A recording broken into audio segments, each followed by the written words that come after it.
Good morning, good morning. I hope you guys can hear me pretty well. Hindi ko sure kung narinig ako ng mga tao ngayon. I hope Robbie's watching. Good morning again for Banyo Thoughts Live. Usapang sa umaga, my recent Banyo Thoughts. Sorry, medyo na late na ako because I think the mic is not working pretty well. So I'm not so sure if you guys can hear me well enough. You guys can hear me? Tama ba? You can hear me. Uy, good morning Rainier, kamusta? Talagang regular viewer natin, no? Sana si Robby nanonood rin. Yes, Dinig, thanks Rain. Rainier, teka, kasi di ko sure kung wala akong narinig kasi sa ano eh, sa earphones ko eh. So hindi ko sure kung gumagana yung mic. So anyway, lagyan natin ng mga konting music naman. So anyway, kamusta kayo guys ha? Maraming salamat. Welcome to Jam Lemon Radio. Good morning sa inyo lahat. This is going to be another episode of our BanyoThoughts Morning, Good Morning Live. So, medyo na late lang. But anyway, thank you so much for watching, or those going to be watching, and those going to be watching again after this episode. No? So, every Tuesday po tayo. So, 9 o'clock. But I was a bit late because I was just checking out my mic. It wasn't working. Lagi siya nagsistatic, so I wasn't so sure. So, kailangan ko ng tulong kay Rob. Robby, kung nanonood ka. Ay, nako naman. Good morning, Rob. Laki na pala ng ulo ko lagi dito sa sa live stream. Natatawa ako sa itsura. But any case, guys, thank you so much for watching this live stream episode. Today, we're going to be talking about several things. So, I prepared quite a number of topics for today. Pampagising lang sa umaga, pampaisip, pero ang aga-aga napapaisip tayo, no? So, pag-uusapan natin mga recent Banyo Thoughts. Kung madami akong recent Banyo Thoughts eh. Pero, kamustahin ko muna lahat kayo. Yan, gising na si Master Rob. Kamusta naman kayo guys dyan? So, anong balita sa inyong umaga? Kamusta ang weekend ninyo? Kamusta ang weekday ninyo? Kamusta ang Tuesday? Anong mga balita dyan? So, may mga balita ba kayo dyan? Just comment on the comment section below here at Jam Lemon Radio. Thank you very much again, Robbie, for having me host an episode at Jam Lemon Radio. So, mga kalemons, please keep watching and supporting this page of sila Robbie of Jam Lemon Radio and Jam Lemon Records. So, yan. Alam mo, napansin ko lang, every time na nagla-live stream ako, nag-iiba na yung boses ko ngayon. So, nag-modulate na ako. So, anyway, sana nagustuhan niyo yung episode last week. Naubos na po yung chicharon namin. May pa naman pala isang pack na natitira. So, lagi nakakain yan. So, anyway, so ating mga ang ating recent banyo thoughts ko for this morning. So, I've been thinking about a lot of stuff recently, and then I've been having interesting conversations with quite a number of people over the past weeks, no? And isa sa mga na question na napaisip ako is actually this question: what keeps you up at night? So tanungin muna natin lahat yung mga nanonood, what keeps you up at night? Kayo ba minsan hindi nakakatulog at napapaisip lang?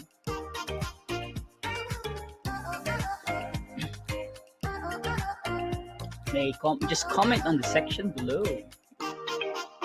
Wow, thank you for that's si Robbie. Robbie, what keeps you up at night? Ay, aga-aga sa late. Alam mo, napansin ko na late ako nagigising yung the past few days. Siguro dahil kausap ko nga si Jeff eh. Sabi niya siguro because sobrang lamig. I think here in Baguio City, it's getting a bit colder and colder. 18 degrees na po ngayon. Sana all 18 degrees, no? Pero yeah, so gising ako, usually I wake up at around 6. But now I wake up at around 7. Ayan, kape at palpitation. Sobrang kayatan ng kape, kapatid. So, bawasan mo yung kape. Nakabawal ko uminom ng kape dito. Masyado matapang. So, what keeps you up at night? Kape at palpitation daw, sabi ni Robbie. Ako, inisip ko lang, what keeps you up? Magandang umaga, Jeng. Kamusta? Ohayo gozaimasu. Kamusta po, Jeng? Ako, what keeps me up at... Jeng, what keeps you up at night? Tanong natin sila mga sila Jeng, what keeps you at night? Kids. Yes, kids keep us up at night. Buti wala akong anak. Kung hindi natin matutulog, buong gabi. Mas lalo kung batang-bata pa yung anak nyo, no? So, work. Ano ba yan, Jeng? Ano ba yan? Evening shift ba yan? Ano ba? Bakit nagtatrabaho ka pa sa gabi? Ako, as isa sa mga what keeps me up at night, at usually mga around 10 o'clock is Call of Duty Mobile. Kasi konti na lang magiging legendary na ako sa siguro mga every time naglalaro ako, wala. Night shift pala si Madam. Night shift. Ako, hirap talaga pag night shift, no? Sabog yung time clock, body clock. But pero may baby ka na, may anak ka na rin, Jen. Kung may baby, mas mahirap, doble pagod siguro yun. No?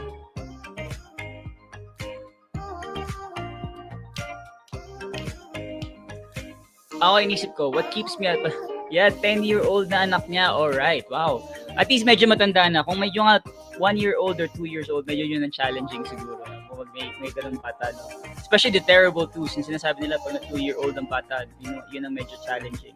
Anyway, so ako, what keeps me up at night? The reason I wanted to ask this question, sometimes it affects a lot of things during the day. No? So, inisip ko rin,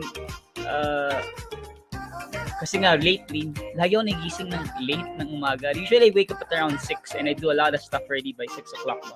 But now I wake up at around 7. Either it's really cold or because late rin, di naman ako late natutulog. Usually by mga 10:30, wala na, bagsak na talaga dito tulog na ako eh.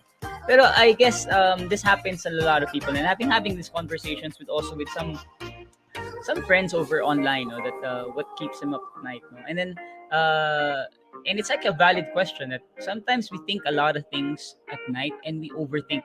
And I have a recent conversation with one of my friends, and one of the challenges na ngayon inaano niya is about himself is actually overthinking.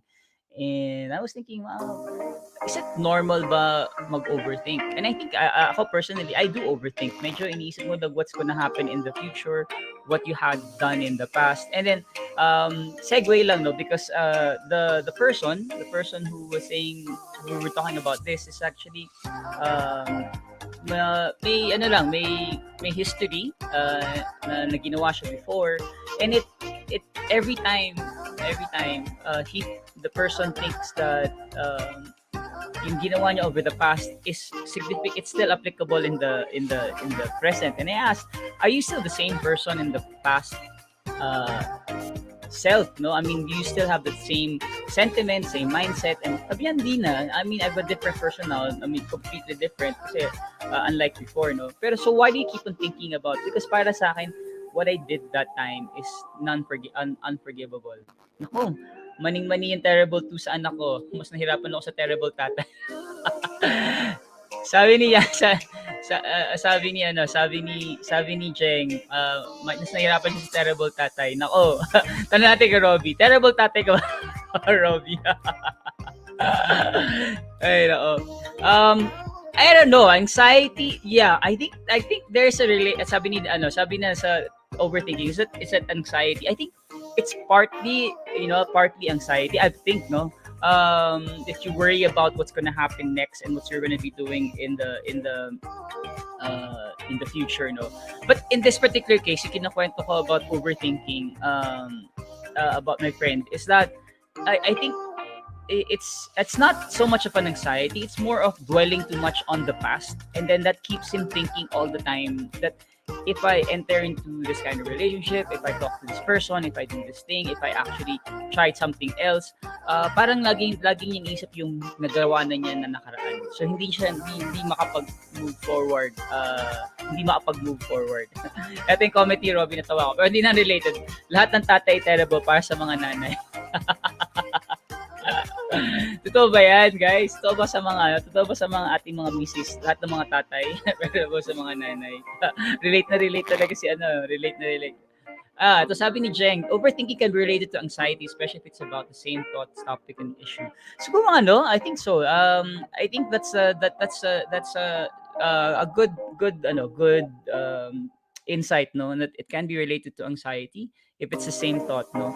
Tama. So baka siguro nga kasi the reason why the person opened up is because hindi niya alam hindi niya alam kung parang meron siyang hindi procrastination, parang hindi siya maka-move forward or hindi siya maka-execute ng mga bagay-bagay because lagi niya iniisip 'yon. Parang may gagawin na siya today, like excited na siya gawin today. So biglang lalabas na lang sa mind niya na, uy, ito yung ginawa mo before. Tapos babalik siya ulit doon. Tapos magre-regress. I mean, baga ano siya, mawawalan siya ng gana. So paulit-ulit na nangyayari every day. So hindi ka, although I think sabi ko yung suggestion ko na lang is perhaps, if you can have a more in-depth discussion with maybe a therapist or someone who's more familiar with the process. Kasi ako personally, pag like, what keeps me up at night, hindi naman dahil sa anxiety, but more of dahil naglalaro lang talaga ako ng Mobile Legends. Ay, hindi pala Mobile, Call of Duty. Hindi, isa yun. Isa yun. The other one is actually, it keeps me up at night, is actually, I daydream a lot. I don't know if you guys daydream a lot, but I daydream a lot on things that yung mga wish list mo, yung mga goals mo and dreams mo. So that ends up actually ginagawa ko. Pag may naisip ako, mag-search ako sa Google, mag-search ako sa Facebook, uy, may ganito ba kaya dito? Uy, may ganito ba kaya dito? That's one of the things I realized in moving to Baguio City is that there's not much discussion, or it's such a small community, I think it's just less than 500,000 people, and I realized that no one shares much about, like, kasi inisip ko, paano kung kailangan ko dalhin sa vet si Mateo, yung aso ko. So saan kaya pinaka-okay na vet? So bakit walang nakalista ng walang nakalista ng mga vet, top 5 vets na in Baguio City? Or isip ko, pag nasiraan ka ng kotse, saan ka papacheck ng kotse? Wala bang top 5 na recommended na So yun yung mga iniisip ko during the night. So hindi ko alam kung overthinking yon or ano yun. Pero I think I just think about all that stuff na saan ka pupunta, anong gagawin. So usually hinahanap ko. I like maybe my mind works. My family kasi is actually more of a night owl. So we always awake at night. Hindi kami doon lang usually mga discussion namin yung malalalim na usapan paggabi. Kaya nga sinasabi ko, banyo thoughts talaga. Hindi lang po sa banyo. Parang dami ko talagang naiisip. Ito sabi ni Robbie, holding on to the past and worrying about the future are both insult to the present. Wow, lalim yan, Rob. May pa-quote ka pa. Pwede ba yan, Robbie? Rob 2021. Naksa naman. For totoo, I think holding on to the past and worrying about the future are both insult to the present. Kasi nga, I remember my mom, yung nanay ko, love na love ko yung nanay ko. In fact, hindi ka yan. Panay ko yan eh. Parang gawin natin quote na lang ko. Tagalogin mo na lang para sa iyo na. Anyway, going back. My mom will always tell me, live, ang mindset mo lagi is just now. Kasi nga, pinanganak ako na may sakit sa puso. I have an open heart surgery. So they didn't know that I had an open heart surgery. I didn't know that I had a heart problem until I was 3 years old. Because there were moments during growing up na I would stop breathing. Or hindi ako huminga. Like the normal person, you can see them, nagbe-breathe, no? Mine, they notice na parang hindi tatong huminga yung bata na to. Tapos yung pina-check sa doctor, meron akong tinatawag nilang murmur. Murmur is like the sound of your, usually, ang sakit ko kasi is actually hindi nag-oxygenate yung blood. So, pumapasok sa heart, pero hindi siya na-oxygenate kasi may butas yung puso. So, lumalabas kagad. Bago mo oxygenate, wala. Dadaloy lang. No? So, and my mom would always remind me that, although she doesn't want to wish that, that I mamatay ako maaga or anything like that. But I think she's just worried that, I would die before her. Kaya siguro ang mindset niya lagi sa akin is always live at the present. Like try to enjoy what you're doing now. So I grew up in that sense because I understood what death was like, because I was always in the hospital. Siguro sabi ko nga kahit ko sinasabi sa mga kakilala ko na if a person had 9 lives, I probably have 4 na lang natitira, no? Because I was always in the same, probably I was always going to the hospital, and then in some occasions I would go to the hospital siguro mga 1 month apart lang. So kakagaling ko lang doon, babalik na naman ulit ako. In fact, yung mga nurses doon, lagi na lang tatawa kasi nga, dito ka na naman ulit. So and I realized that, if you because of that mindset and because I grew up with that condition, um, that I can die anytime. No, I can. That's why I try to live as much as I can. Happily on the present, no, but it's very hard, I mean, it's not easy to think about it that way, no, to live on the present, because you'll always worry about where to, no, especially for us during this pandemic. You'll already, you if you people are very lucky that they have work and they have jobs and they get paid on the regular. They can pay for the expenses, pero yun nga lang, minsan for those people like me who are entrepreneurs and who have suffered because of the travel, because we're part of the travel and tourism. It's not as easy, so this way you tend to think of what's going to happen to you, what's going to happen in the future, etc., etc., no? So yeah, so anyway, that's my first banyo thoughts na naisip ko recently, no? What keeps you up at night and what makes you feel worried or makes you, I mean, not worried, what keeps you up at night lang. So it's like a general question. And the next question that I have, ito naman, recent conversation to. I had a conversation with this young fellow who doesn't believe in love. And it's quite interesting because napaisip ako dun. Ito na yung next question. Who is the one? I asked that kasi nga I've been trying to organize this event called Hanapin Si Forever Virtual Eyeball. So for those who don't know about it, it's actually hosted by Experience Philippines. It's my startup company, and we're doing a different way of doing speed dating or online dating. So ang concept niya is that we do activities together, games, live streams, live auction. So I think pinakita ko na yata to last time. I'm not sure kung pinakita ko na to sa inyo last time, but pwede ko naman i-share. So para isipin nyo. This is actually in tandem with the question kanina, no? So Gabi, pinakita ko na ba last time? Natatanda mo ba yun? Napakita ko na may mga pictures. Let me know kung napakita ko na yung mga pictures. Kasi kung hindi, papakita ko yung pictures para i-share ko. Para mukhang masaya naman. Masaya naman ipakita. Tama ba, Rob? Napakita ko ba? Hindi yata napakita, no? Anyway, pakita natin mamaya. So anyway, going back to the conversation. Who is the one? Robbie, pahingin na ng music kasi ayoko na yung music ko. Sapat ako na nga music ko. Parang maganda dapat ibang music na medyo nakaka wala akong mahanap ng music na okay eh. Puro masasaya yung mga music ko eh. Kailangan natin something hindi ganun kasaya. Anyway. Hindi ko pa yata napakita yung no. So anyway, pakita natin. So try ko share dito sa screen yung ito. Teka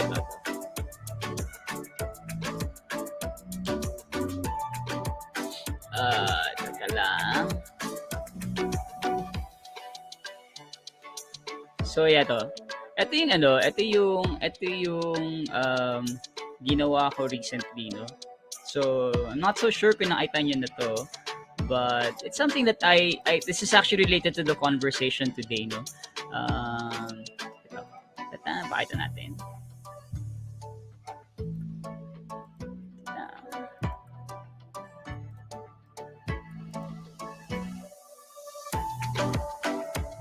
Yan, ito yung ginawa ko recently.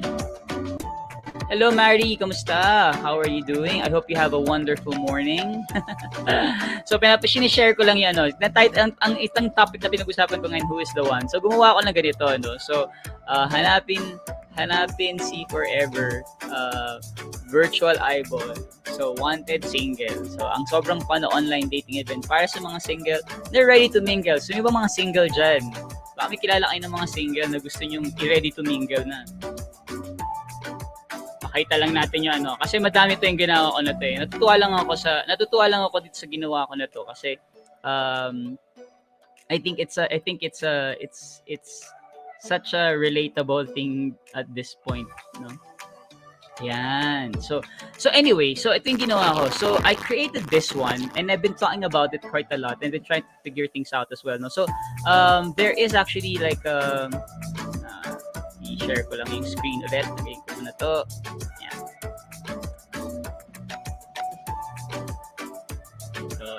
So, yan. So, ito yung ginawa ko recently. So, yan, virtual live shows. I don't know if you guys can see it there. Yan. So, you can see it naman. So, yan ang mga ginawa ko. I mean, going back to the topic, baka kala nyo na segue ako sa topic na who is the one, no? Currently, because had a recent conversation with, this fellow, and then he doesn't believe in love at all. He doesn't believe in the one. In fact, I don't know. I asked him, why don't you believe in that, that there's someone for you, or why don't you believe in love? And, sent the music. Thank you very much, kapatid. Sabi niya sa akin, because wala daw siyang,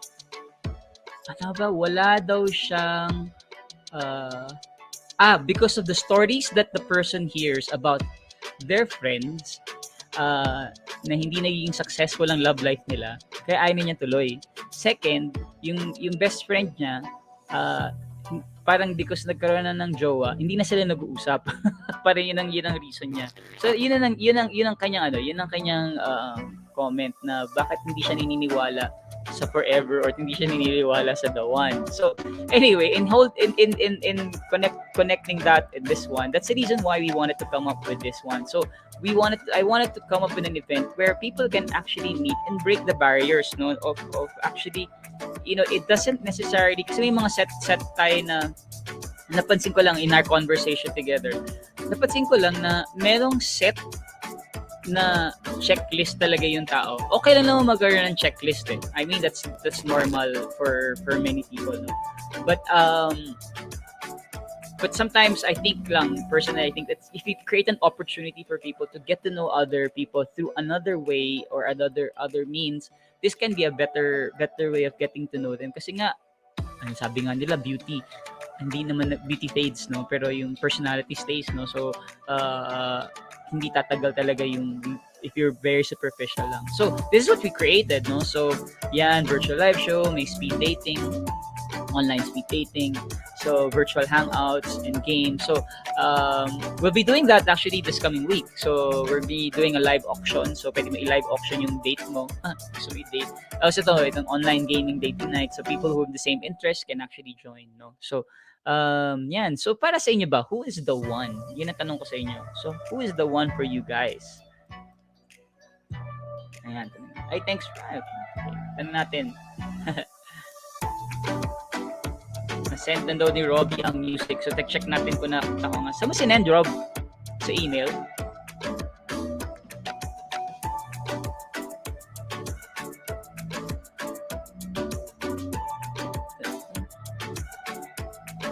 Asawa na ako sa music ko kasi. Anyway, so, saan pa yung isang sinishare ko na screen?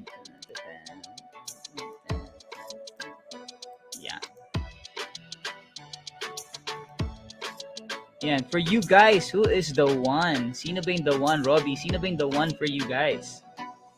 Sige. Sagutin nyo na lang yan. I-segue ko na lang to the next question that I have, which is the one I've been thinking of recently, no?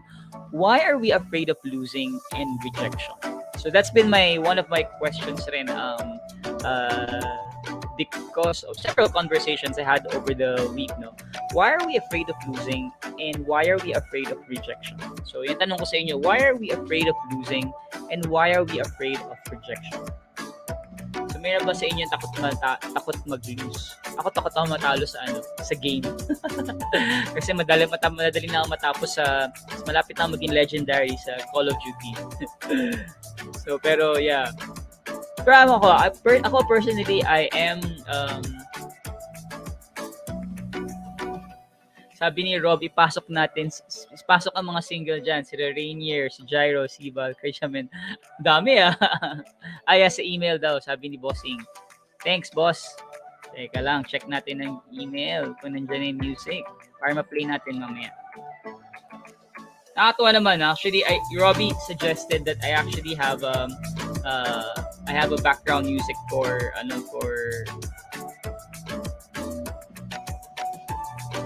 Rob, wala. Hindi siya pumasok. Saan mo sinend? Kailan mo sinend? Ngayon lang? Ngayon mo lang sinend, Rob? Kasi wala siya. Pasend ulit. Sa Gmail ko na lang.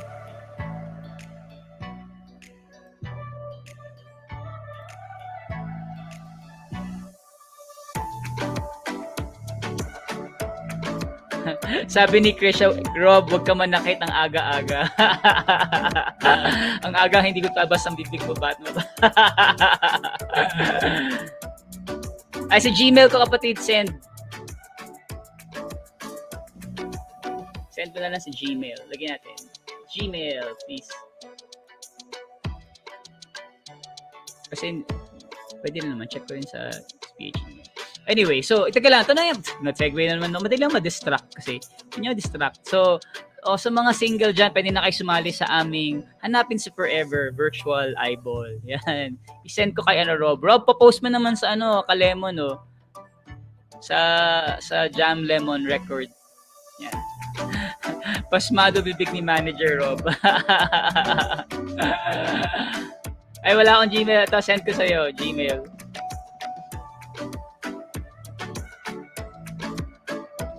Yan, nilagay ko na lang sa comment section.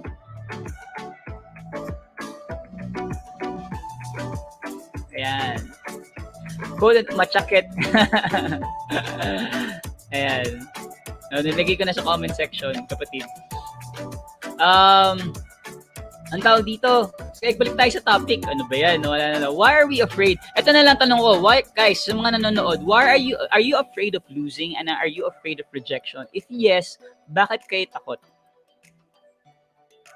Ayan, sabi ni Carl, the right person makes you a better person. Fear of rejection is often due to a lack of self-esteem. Naong morning, gabi. Nasa baba. Hi, Carl. Ayan, the right person. Question of the day. The right person makes you a better person. You know, that's such a kasi daw choosy. Ayan, kasi daw choosy. Yan. But ang ganda na sabi ni Carl, no? The right person makes you a better person. Ano naman, fear of rejection is often due to a lack of self-esteem.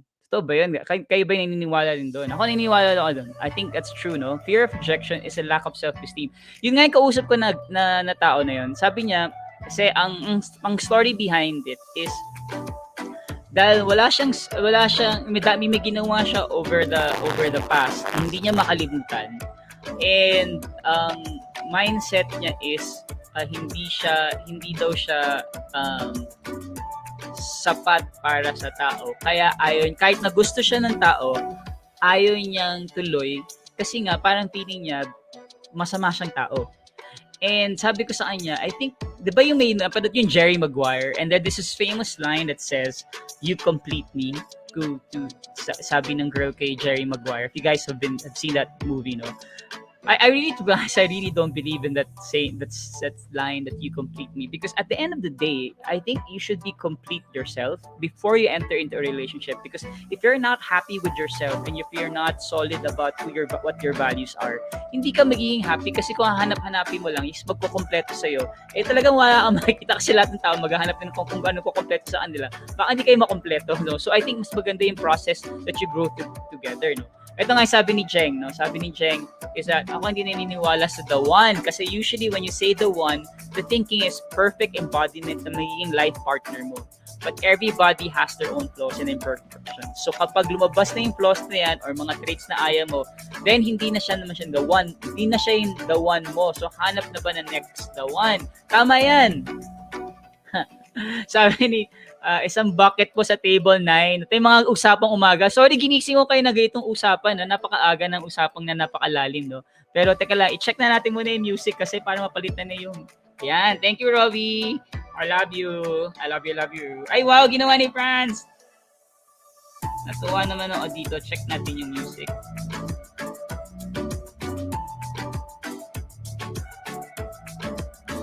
So, thank you. Sabi ni Monkey, Guru Jeng, pa-shot ka naman, tupak ka dyan. Ayan. Try natin kung mag-play ang music.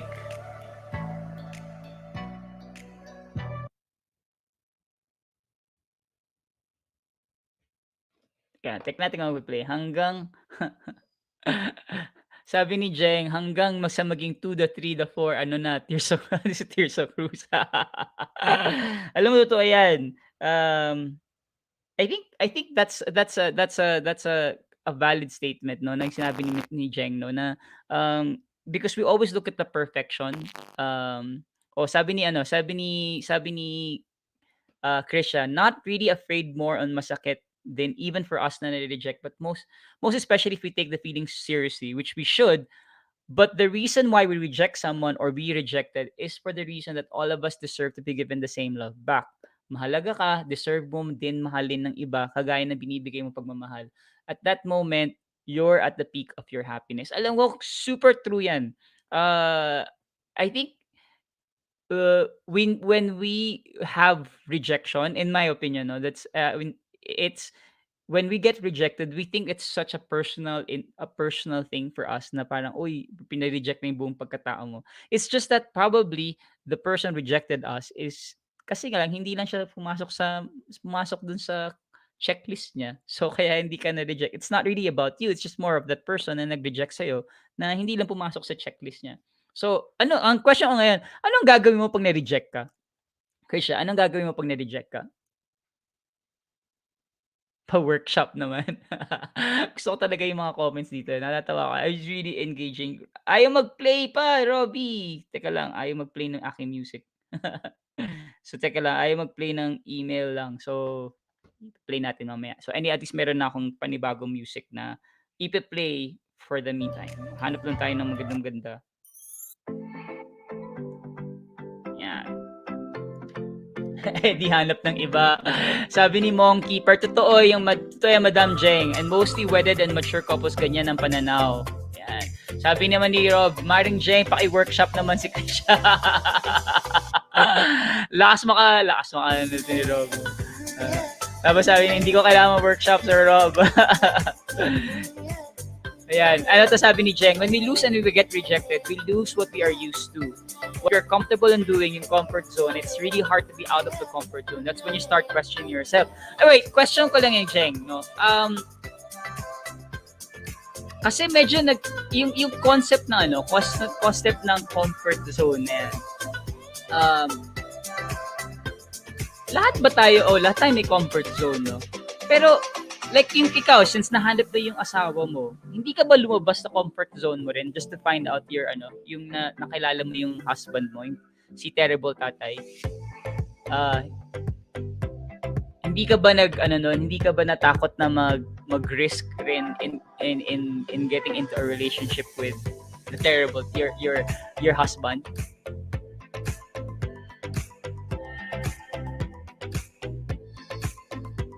Ay, maganda yung comment niya. Maganda yung comment ni Krisha. I will respect it if I got rejected. Hindi ko pwedeng ipilit, but I will wish the happiness for the person.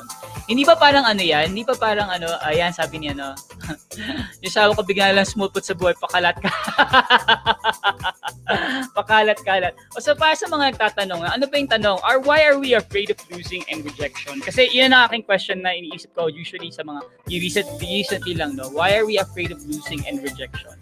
Based on my conversations with people, because madaming tao na takot ma-reject, takot matalo, kasi nga gusto nila lahat parang perfect. So I think hindi ko lang sure, no, baka may mga pinagdadaanan sila or may mga mindset sila na nakagawian during their childhood. But kayo, for those who are still watching now, why are you afraid of losing and are you afraid of rejection? So sabi ni Monkey, you came along unexpectedly. Yan ang parang kata para kay Krisha. Palalamove ate ng ulam na lang. I know, nakakatawa naman kayo guys. So, thank you very much for the wonderful mga comments dyan, no? So, yeah, I think tama si may naisip lang ako sa sinabi ni Krisha na sometimes ba pag when we wish a person happiness na lang, di ba parang may pagka-bitter din tayo or na we ending up parang bitter din tayo na hindi reject tayo tapos sige, sana maging masaya na lang siya. May mga ganun thoughts. May mga narinig na nababasa ko before na sinasabi na like kung ayaw niya sa'yo ay malas na lang niya, mga ganyan na parang what could have been, yung mga ganyan type or malas na lang yan, hindi kami naging kami or something like that, no? He's at the loss or she's at the loss, no? Parang mga ganyan.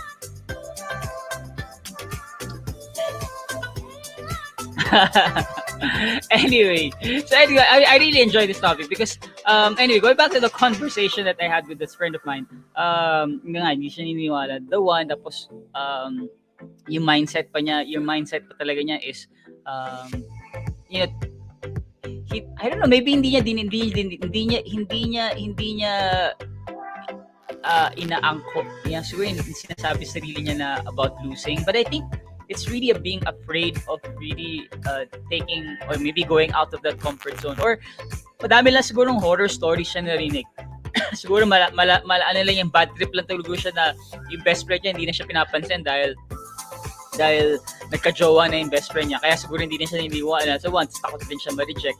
And I think also when I didn't ask the person, but I had the feeling that it's really superficial because I think that the person was looking at himself as kasi medyo chubby siya, medyo yung standards, I think the standards of beauty na imprint sa mindset niya. Tsaka sabi ko sa kanya, do you have anyone to talk to about these things? Like, do you share these thoughts with someone else? Sabi niya, I used to share it with my best friend, but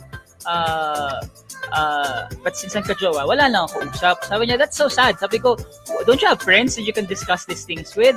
And sabi niya, meron naman, but usually mga kaibigan ko, mga judgmental. Sabi ko, di ba sila naging kaibigan kung judgmental sila? So I think you should start looking for other people to hang out with. And then sabi niya, well, the thing is I work a lot. I don't have time to go out. It's nahihiya ako to go out. Sabi ko, laki ng daming inisip na itong tao na to. Sabi ko, hindi ko siya. Siguro, advice ko na sa'yo, sabi ko, well, I don't want to give an advice, but I told him maybe, sabi ko na lang, it's a difficult situation, but I think what's the first step that you maybe you can take is really to try to take risks lang in small things, try this thing, try that thing na ayaw mo, para lang masanay yung mindset mo na, when you take risks, it's always like para lang stock market yan. Sabi ko na you sometimes may reward, sometimes you fail, no? So but the important thing is that you tried something. Kasi the movement from point A to point B is the more important thing, no?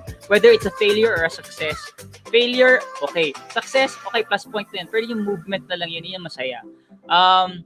Ayan, sabi ni Monkey, hoy, painom ka na kasi uupo lang kami ni Robby at makikinig sa wow mo. Isama na rin natin si Madam Krisha. Yan, sabi ni Jeng, initially ayoko talaga sa asawa ko. Naku, ito na. Kasi parang magkaiba kami. Tapos mas maganda pa yung buhok niya sa akin. Kidding aside, I really went beyond my comfort zone. And it was scary right at first, pero habang tumatagal, it became a learning experience for me as well. That's one good thing of being out of your comfort zone. You experience and learn new things, especially about yourself. Kasi ma-realize mo, pwede pala, kayo pala. Wow, ang lalim na to. Speaking of going out of your comfort zone, for those who don't know me, I mean for on a personal level like Robby does, I'm actually gay, so I'm actually part of the LGBT community as well. And one of my biggest going out of my comfort zone is actually telling Jeff, my best friend, that I'm actually gay, So and I think I mentioned this in the very first episode, and he said like the reason why I love Jeff a lot because he just shoved it aside. I mean, he shrugged it and he said, "So what?" No, and that was the beginning of me accepting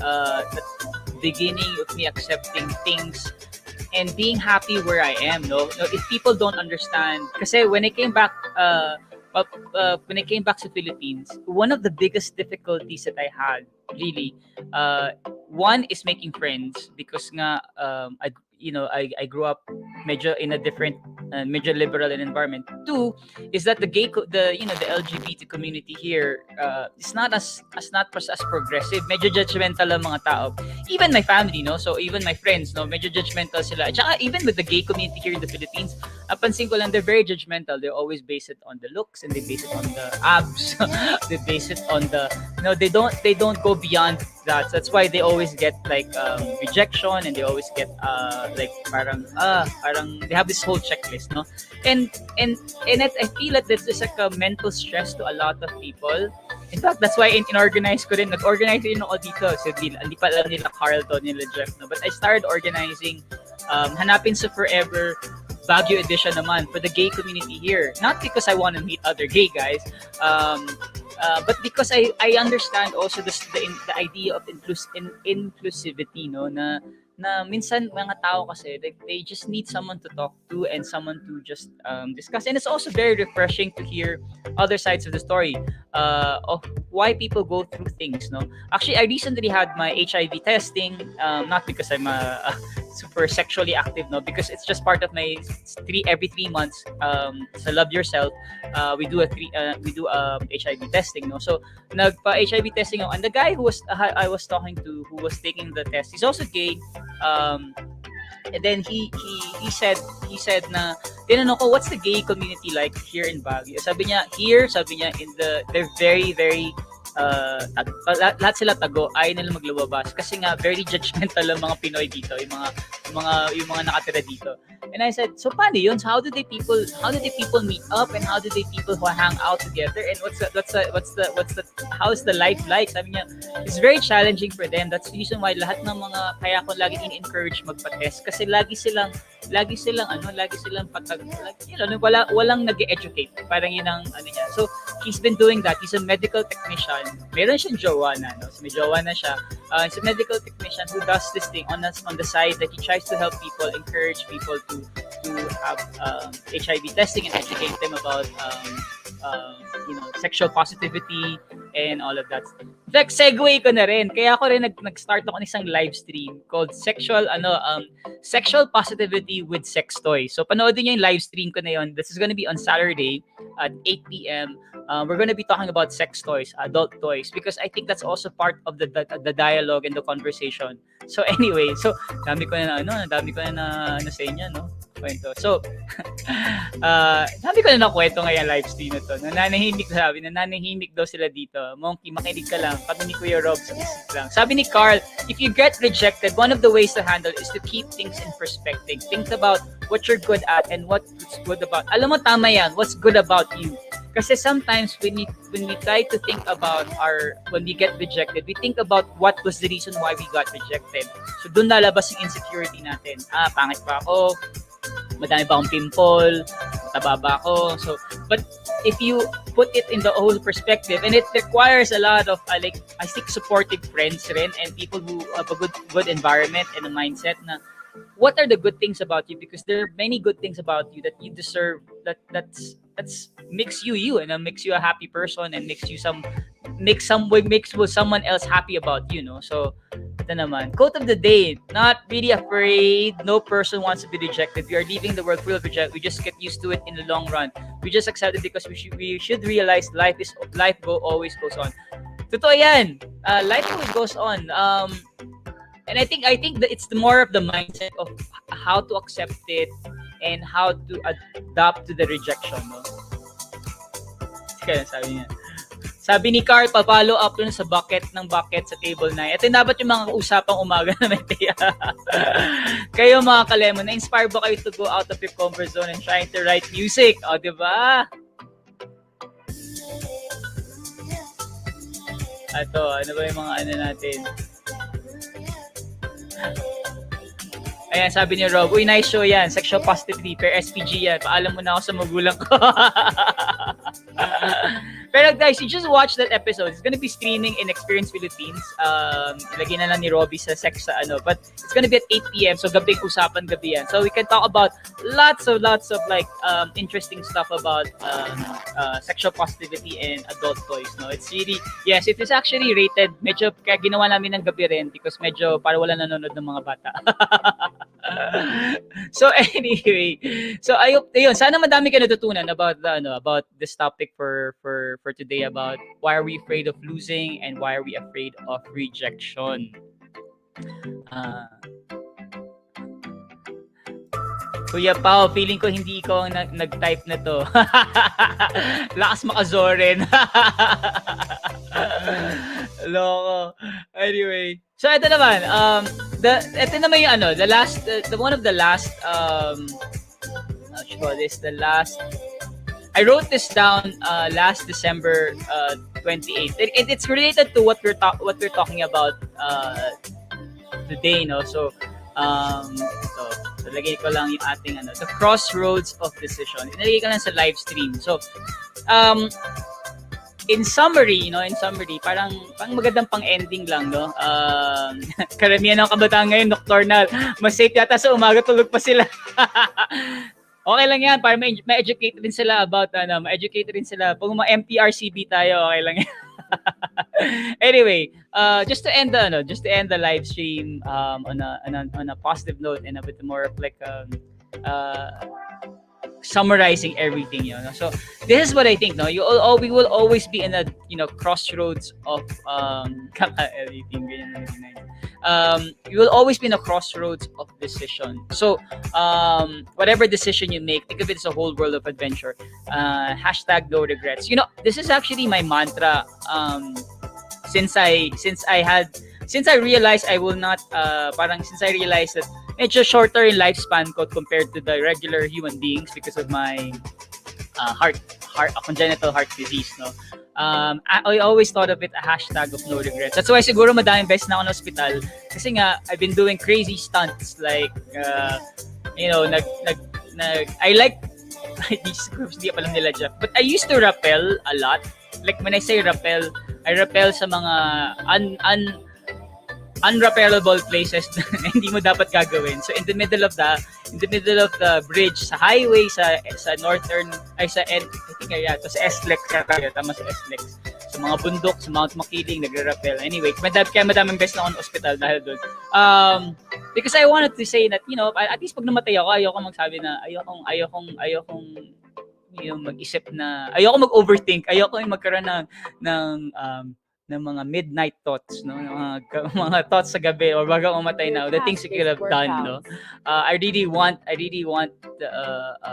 live a life to this much as I can, no. So I think in summary of all of the things we discussed today about overthinking, about rejection, of losing, it's really about thinking of it as, like all of us have to make decisions in how we want to live our life. But the mindset I really want to share with you guys is that whatever decision you make, it's not such, I don't see it such as a right or wrong decision, but whatever decision you make, think of it na lang as an adventure. Like think of it as something that you're going to be learning something, or you're going to be doing many crazy stuff that it will be fun, and it will be sad, it will be hurtful, it will be lonely, it will be happy. So it's a mix of all these emotions, and accept it all in, and it's just part of that adventure. Kasi di ba pag nag-travel naman tayo, or hindi naman natin lahat wini-wish. I mean, hindi naman sa lahat ng travel natin it's going to be smooth sailing.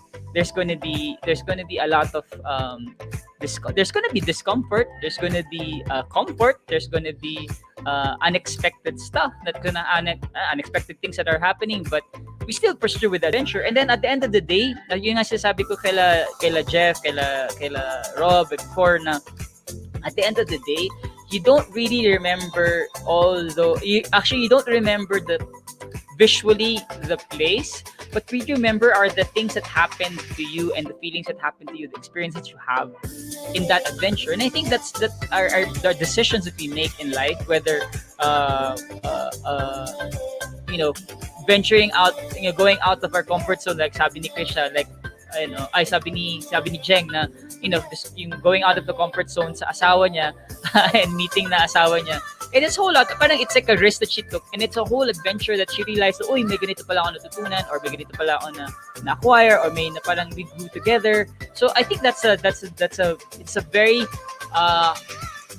such a good mindset, and such a positive mindset, na parang yun ang gusto ko rin ma-share na yun ang pinapractice ko rin on my personal level with me, no, na kahit na anong gawin ko ngayon, like moving here to Baguio, it's for me, it's still a day-to-day adventure, no. If I make a mistake, if I make a whatever, like solve naman, isa-solve ko na lang yan, cross the bridge when you get there na lang. Ito, may nagsabi si Krisha, it depends on the person. Acceptance is the key. Wala ka naman makukuha kapag naging bitter ka. If you hold on to that negative feeling, you can never find happiness for yourself. don't be too hard on yourself and move forward. Wow, pati tayo. Alam mo, Krisha, dapat magsamabay tayo sa episode dito. Gawa tayo ng wanted sweetheart na episode, usapang pag-ibig. Yan. Sama ka, tanong natin kay Rob kung papayag si Rob. Ayan. Hindi na sayang oras mo sa relationship, hindi na tutuloy. Bang part lang siya na sa journey mo sa finish line. Oy, gusto ko to. Journey mo sa finish line. Ayan. Be thankful for the people you meet. They made you what you are today. Yari ako dyan. Sabi ni Robbie, go, dali, game. Mantagawa tayo ng episode called BanyoThoughts Live, Wanted Sweetheart. Ayan. Mr. and Miss Searchy. Lakas maka 90s, tama? Wait, totoo yan. Alam mo ba yung actually the Wanted Sweetheart is actually a very, very famous nationwide episode, a show. Tama ba sa 95 LS? Hindi ko sure. Pero may DJ talaga gumagawa talaga ng Wanted. And I saw his episode. Grabe talaga, like random stranger. Napapamake niya online. Like pag mag-uusap sila online na sa live stream. And it's watched nationwide. So ang dami niyang followers, no? So, ayan. Sabado ng gabi. Pero kung gusto nyo, pwede natin tanong kay Robbie kung gusto niya. We can host it ngayon here at sa Jam Lemon Radio, no? So, para magkaroon tayo ng Sabi ni Wanted Sweetheart, first year high school ko ako lagi ko inaabangan sa, 'di ba? 'Di ba? Sabi ko na nga, pakilala siya eh. Oh, 'di ba? So, madami nanonood talaga ng Wanted Sweetheart. Kumongki ka ba na yan? Hindi ko maalala, Channel 9 ba si David ata yung host. Pero alam mo, I have a feeling na magiging successful tong episode na yun. Pag ginawa natin yun, Rob. Guys, tulungan nyo ako, gawin natin yun. Kasi matagal ko nang gusto talaga mag-host ng Wanted Sweetheart or yung parang Mr. and Miss Searchy. Para lang good vibes. I think it's such a nice way of, bringing back those the traditional way of walang swipe left and right, walang Tinder, walang Grindr, walang Bumble, I don't know. It's really like a natural way of, meeting, hindi pala natural, but a way of meeting up people, no? Sabi niya, Nokia pa yung cellphone.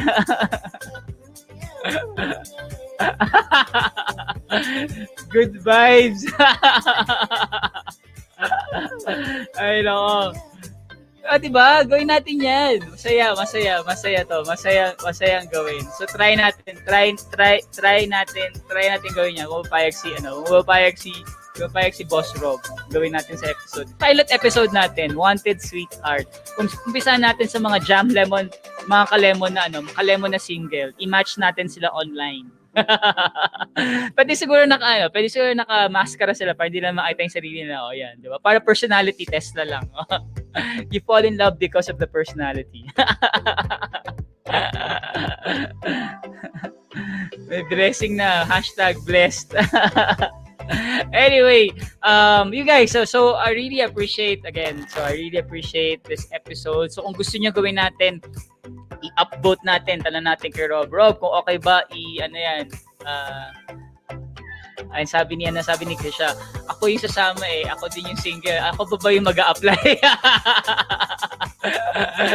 Pwede, baka mahanap natin doon, Krisha. Di ba? Hindi natin masabi, you will never know. Sabi nga nila, it's an adventure. Life is an adventure. Kung nga ibabalik ko lang sa yung advice mo. Hindi masasayang naman, di ba? Might never know until we try. Yeah.